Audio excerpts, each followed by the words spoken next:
The first time he saw it, Ethan Hale thought it was a trick of the fog. It was early morning, too early for most of the mountain town of Marlow, Montana to be awake, save for the local firefighters and maybe a few stubborn fishermen who believed dawn held the best luck. The sky was still bruised with the last hint of night, and the pine trees surrounding the firehouse swayed gently in the cold September breeze. Autumn was creeping in. Ethan could smell it. Damp earth, pine needles, and the faint scent of wood smoke from someone's fireplace. He stepped out of the firehouse's back door, a cup of black coffee in one hand, and halted mid-step. There, sitting quietly by the rear bumper of the fire truck, was a bear cub. It didn't run, it didn't growl, it didn't even flinch. It just looked at him. The cub was tiny, too small to be out here on its own. Its fur was dark brown, almost black in the dim light, matted slightly along the spine like it had weathered rain or slept rough. Its eyes were wide and unblinking, not curious, not frightened, just wait. Ethan blinked, expecting it to disappear like some wild animal startled by the sight of a human. But it didn't move. So he spoke aloud, voice gravelly from sleep and years of smoke-filled lungs. "You lost, little guy?" The bear tilted its head. That was the first morning. The second morning, it was there again. Same spot. Same silence. This time, Ethan brought a granola bar from the station's snack shelf and tossed it a few feet away from the cub. The little bear sniffed it, pawed at the wrapper, then munched it slowly. It didn't take its eyes off Ethan the whole time. And then the third morning came. And the fourth. And soon, it became a pattern. Every morning, just before sunrise, the cub would appear outside the firehouse, sitting near the same bumper, like it was clocking in for some invisible shift.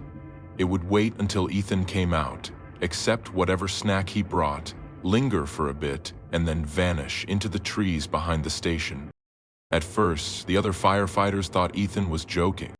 Then, they saw it for themselves. By the end of the week, the whole town knew. Someone had taken a video from their pickup truck. "Little Bear visits firefighter every day." It made it onto local news. There were interviews. Kids from the elementary school drew pictures of Ethan and his bear buddy and mailed them to the station. Ethan laughed it off on camera, said things like, "I guess he just likes the smell of smoke," or "maybe he thinks I'm a giant tree." But behind the smirk, Ethan didn't have answers. Not the kind he could say out loud. Because every morning the cub returned, he felt something stir in his chest. Something not entirely unfamiliar. Something like grief with softened edges. Like recognition.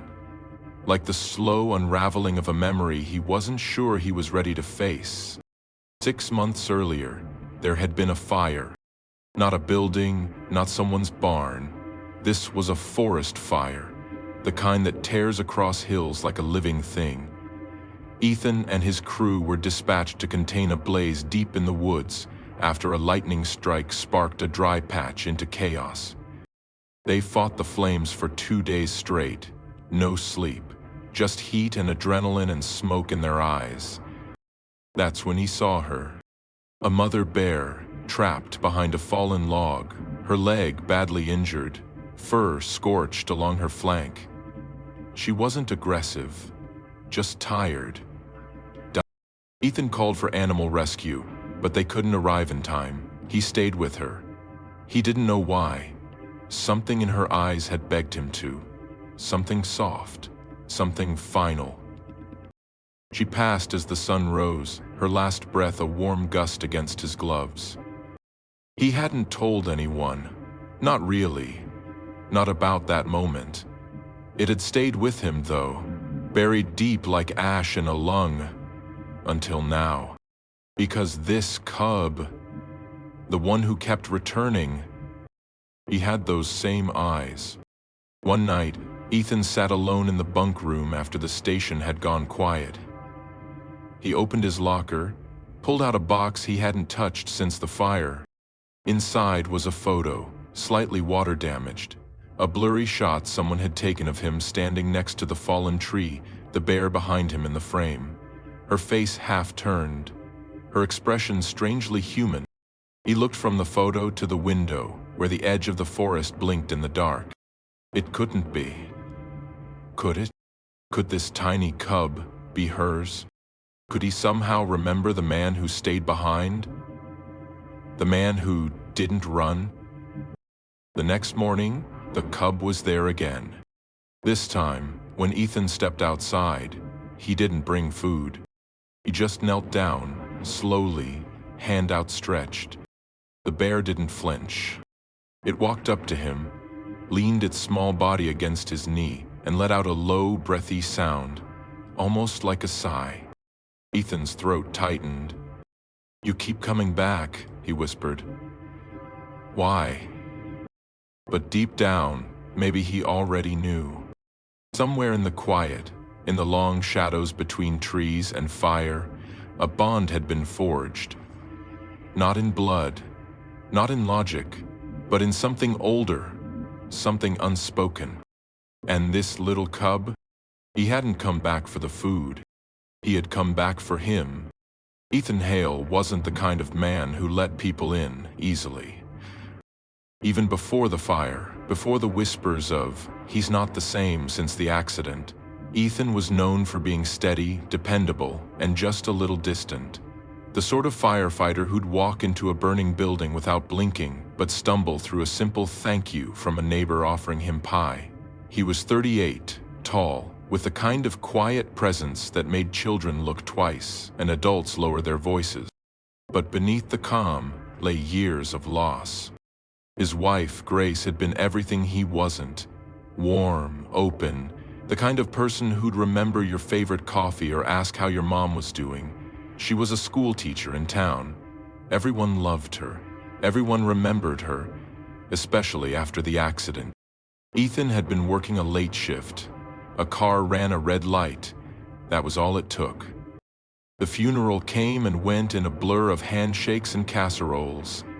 People said things like, "She's in a better place," or "You'll find peace in time." Ethan nodded.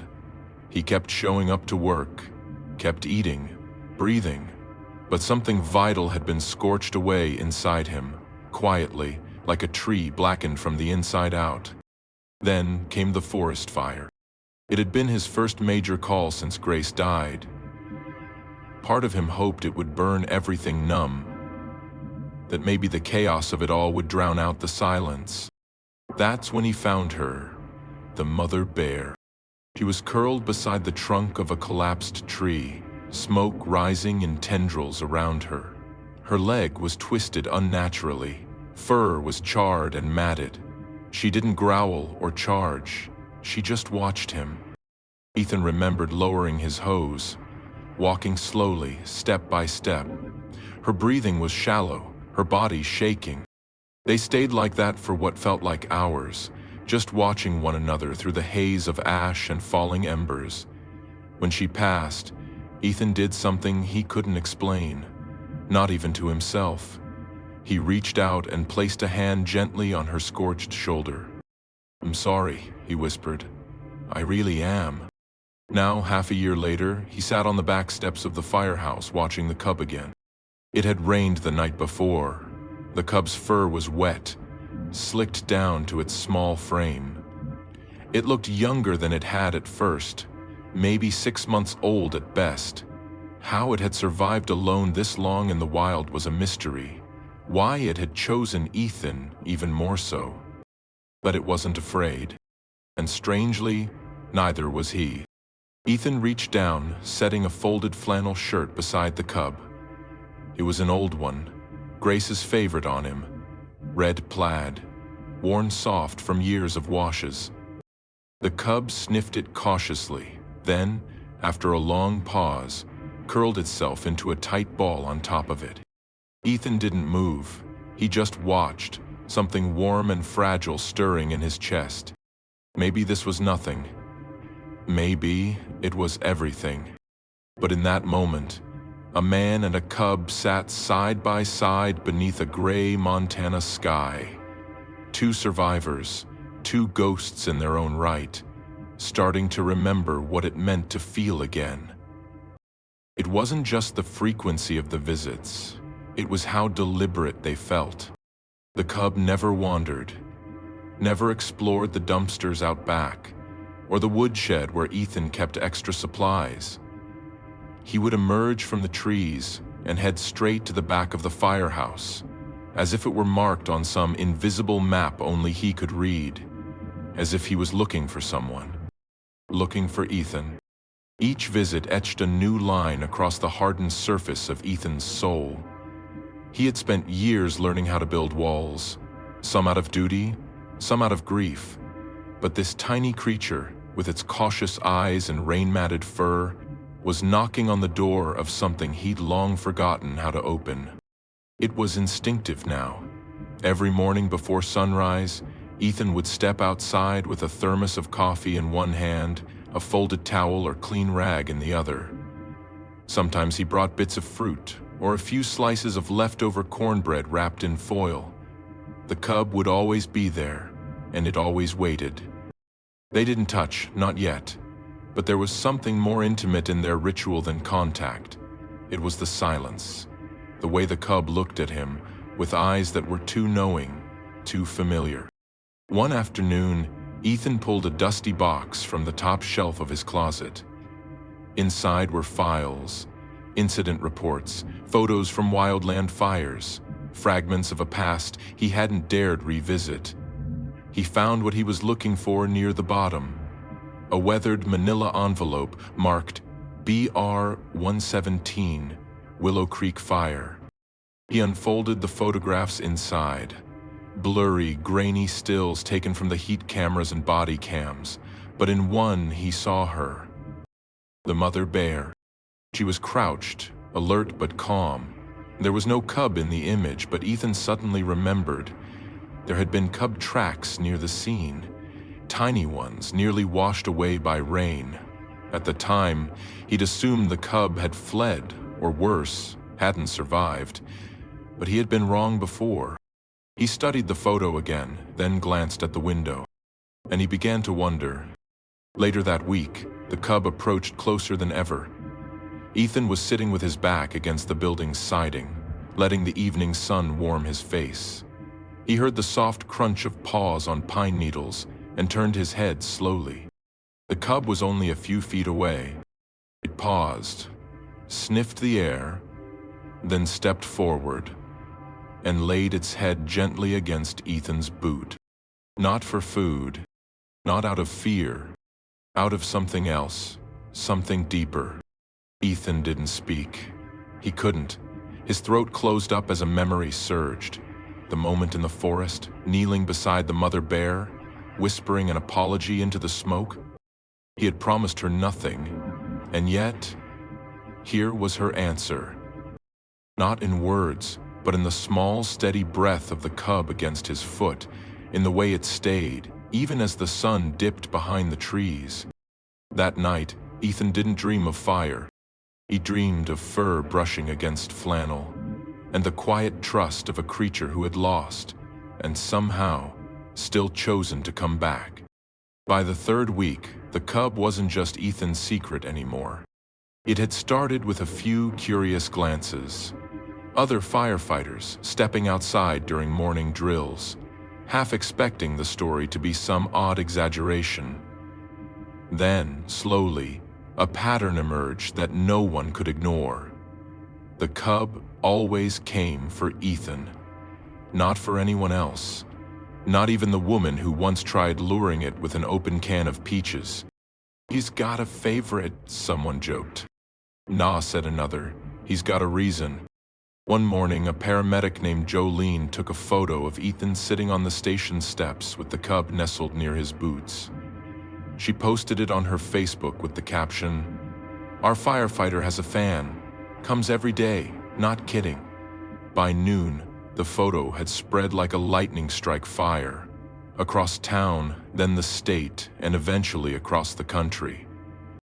The comments poured in. This is the most wholesome thing I've seen all week. Somebody give this man and that bear a TV show. Nature knows who the good ones are. Ethan didn't mind the attention at first. It gave people something good to talk about, something soft. Marlow was the kind of town where news often meant loss. A collapsed barn, a storm flood, a kid in the ER after taking a spill from his bike. For once, they were talking about a miracle. But soon, the wrong kind of attention followed. 3 days after the photo went viral, Ethan was called into the fire chief's office. "We've got the wildlife department calling," Chief Hargrove said, frowning. "They're asking a lot of questions, and they're not happy." Ethan stayed quiet. You know how these things go. Animal habituation is a big deal. If that bear becomes too friendly, too dependent, it could get hurt. Or someone else could. "You're a good man, Ethan, but this," he sighed, "this isn't a petting zoo. It's a liability." "I understand," Ethan said quietly. But understanding didn't make it easier. That evening, he sat with the cub a little longer than usual. He didn't bring food, just sat there with a thermos and his thoughts. The cub curled into its usual spot beside him, blinking up at him with the sleepy confidence of a child who knows they are safe. "Looks like they might take you away," Ethan murmured, voice thick. The cub didn't flinch, didn't understand, just leaned a little closer.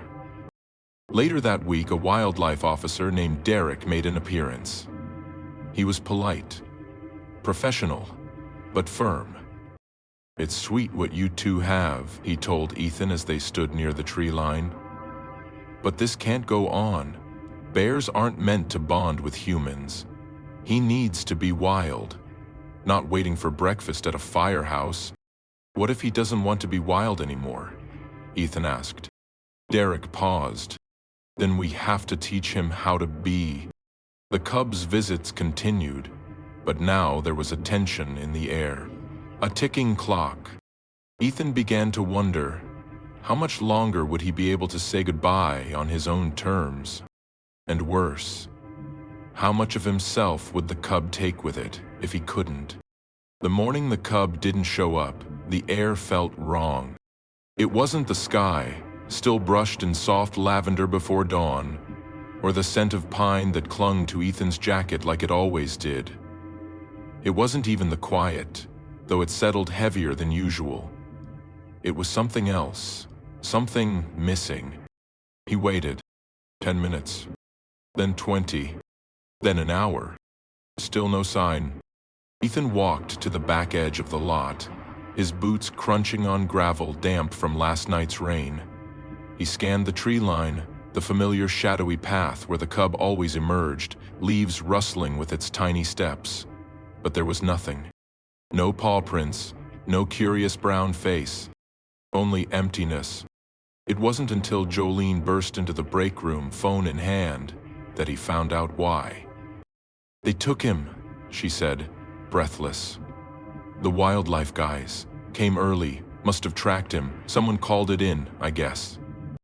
Ethan froze. "Where?" "The rehab center. Out past Claremont Ridge.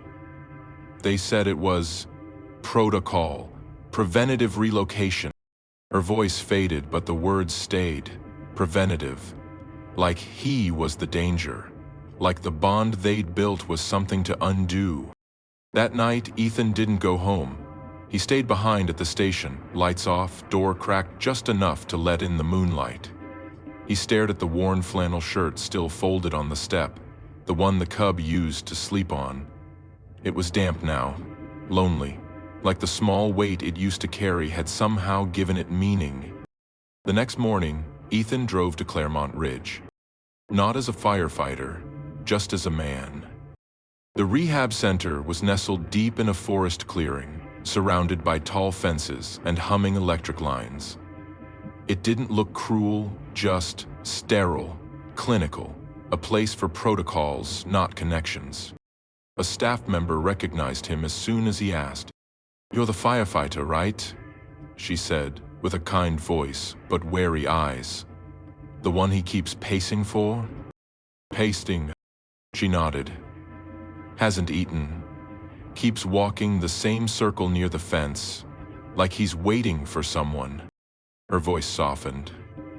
You should come see him. I won't tell.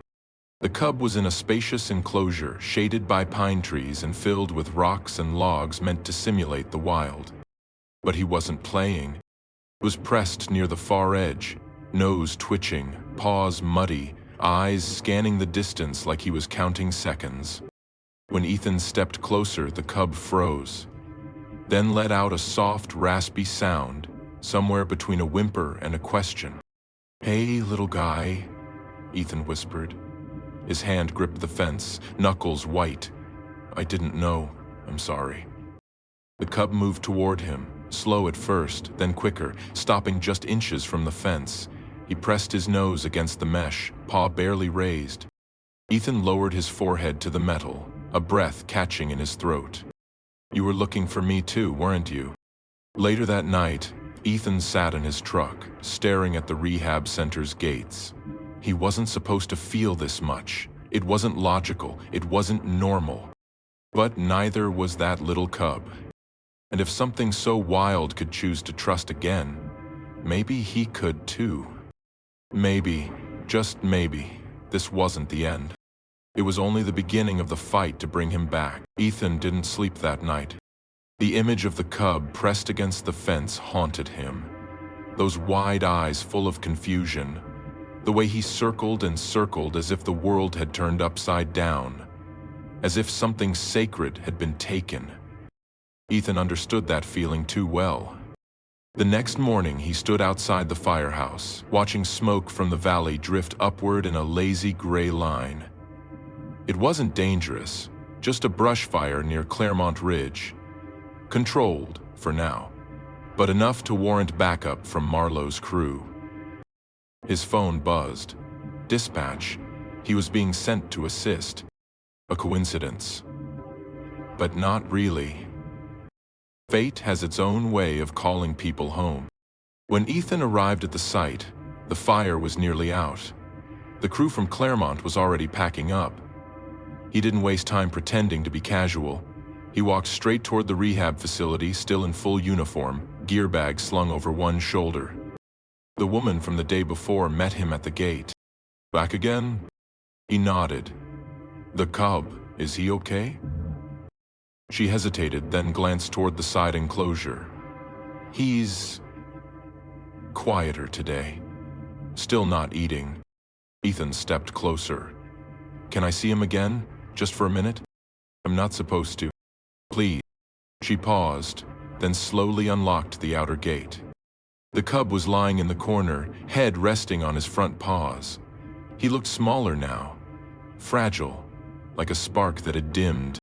When Ethan appeared, the cub lifted his head, not with excitement, but with something gentler, a recognition, a quiet, I knew you'd come.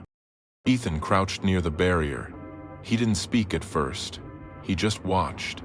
Then finally he said, They want you to forget me. Want you to be something you're not. He exhaled, running a hand through his hair. They want me to forget too, he whispered. To forget what it means to feel anything. But I can't, not anymore. The cub stood slowly, shuffled closer and sat across from him. They didn't touch, not through the fence. But the silence between them said enough. That night, Ethan went home and sat down at his kitchen table with a legal pad and a ballpoint pen. He wrote a letter to the Montana Department of Wildlife, then one to the local board, then to the regional sanctuary.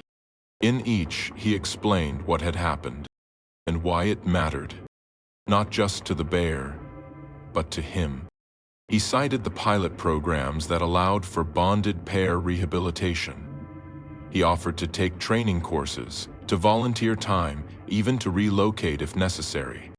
He asked for one thing, the chance to be part of the cub's story, not its end. When he mailed the letters the next day, he didn't expect much. These things didn't move quickly. But 3 days later, he received a call. "You're the firefighter from Marlowe?" a voice asked. "Yes." There's a program in Glacier Ridge, semi-wild fostering, rare, but your case has people talking. Would you be willing to leave the firehouse? Ethan's chest tightened. Leave the only life he'd known? Walk away from his duty? He looked down at the flannel shirt folded on his lap, the same one the cub had slept on. His answer came before he could think twice. Yes. 2 weeks later, Ethan folded up his turnout coat for the last time. The fabric smelled like soot and cedar, like 1,000 calls and 100 nights beneath smoke-colored skies. He ran his fingers along the seams, frayed in places, still stained from that last mountain blaze. It had been part of him longer than most people in his life, more dependable than hope, quieter than grief. He closed his locker, his nameplate still nailed to the top, Hale. For now. He hadn't told many people. Just Jolene and Chief Hargrove. The chief hadn't said much. Just one slow nod, a firm handshake, and a quiet, "You're still saving lives. Doesn't matter what the job looks like." And that was enough. The drive to Glacier Ridge was 5 hours north, past Marlow, beyond the familiar roads where the forests thickened and cell signals gave up.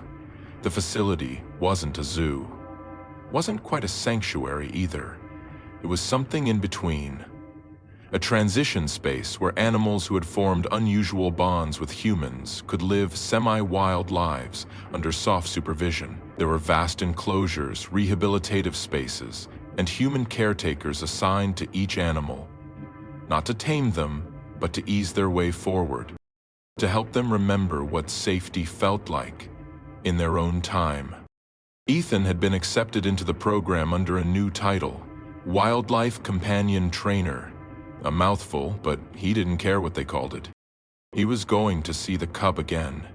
When he arrived, it was raining. Not the dramatic, stormy kind, just a misty, cold drizzle that soaked into the collar of his flannel shirt. But as he stepped through the facility gate, the clouds broke just a little, letting a sliver of pale sunlight touch the treetops. A handler named Sierra met him near the intake lodge. "He's been different since we told him you were coming," she said, more alert, like he's been waiting. "Me too," Ethan said. She led him down a gravel path, through a thicket of pine and alder trees, until they reached an open clearing. A wide forested enclosure with rocks, logs, a shallow stream. The cub was there. Bigger now, his coat glossier, but still unmistakably him. He turned the moment he heard footsteps, ears twitching, eyes wide.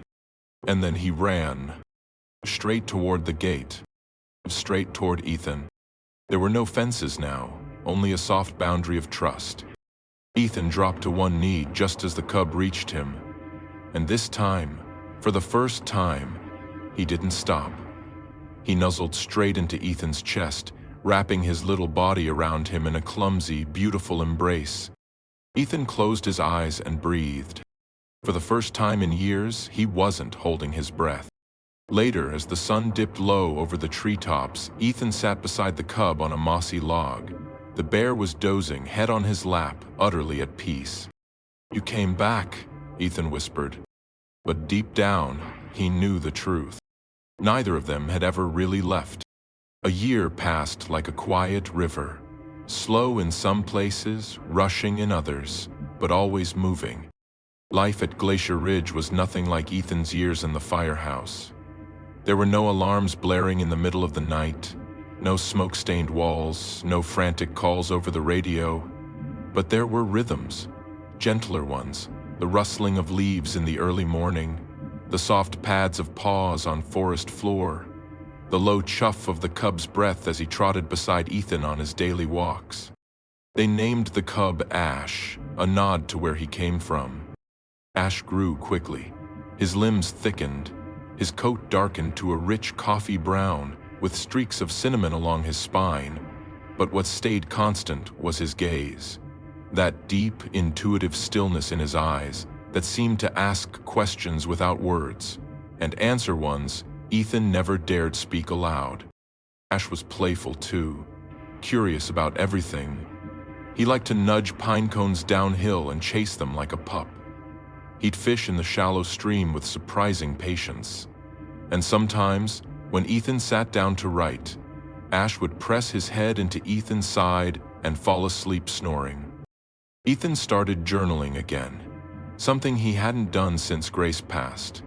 Not about grief this time, about connection, about what it meant to rebuild trust, both in others and in himself. What it meant to be needed, not for bravery or muscle or titles, but for presence. Kids from Marlow wrote letters sometimes, asking how the bear was doing. Ethan would send back postcards, photos of Ash sunbathing, or nose-deep in a berry bush, or curled at Ethan's feet. People began calling them the Firefighter and the Bear. The nickname stuck. Every once in a while, someone from his old life would drive up to visit. Jolene came once with a thermos of too strong coffee and tears in her eyes. "You look lighter," she said. "Like you remembered how to breathe." Maybe he had. Ash was never caged. He was free to roam the semi-wild acreage, his territory marked, his instincts sharpening. But every evening, without fail, he would return to the same log cabin at the edge of the woods, the one with the sloped roof and the flannel blanket always hanging by the door. Ethan would be there, usually with a mug in one hand and a story in the other. Sometimes they just sat. Sometimes Ethan read aloud from old fire journals or books about stars and seasons. Ash didn't understand the words, but he listened anyway. There was peace in the ritual. There was healing in the constancy. One quiet night, as the air turned crisp and the leaves began their slow golden shift, Ethan stood outside the cabin and looked out into the forest. Ash was nearby, sniffing at a patch of wild mint, ears twitching in the breeze. "I don't know how long we'll have this," Ethan said softly, "but I'm not afraid anymore." Ash looked up, eyes steady. Neither was he. The snow came late that year, as if the mountains had waited for a signal. One last nod from the earth, that it was time to rest. Ash had grown taller by then, nearly to Ethan's waist at the shoulder. His paws were broad and powerful, but he still moved with that same strange gentleness, like the forest was something sacred he didn't want to break. Ethan had changed too. His beard had grown fuller. The lines on his face had softened, as if time had finally let go of its grip. Most nights, he slept straight through till dawn.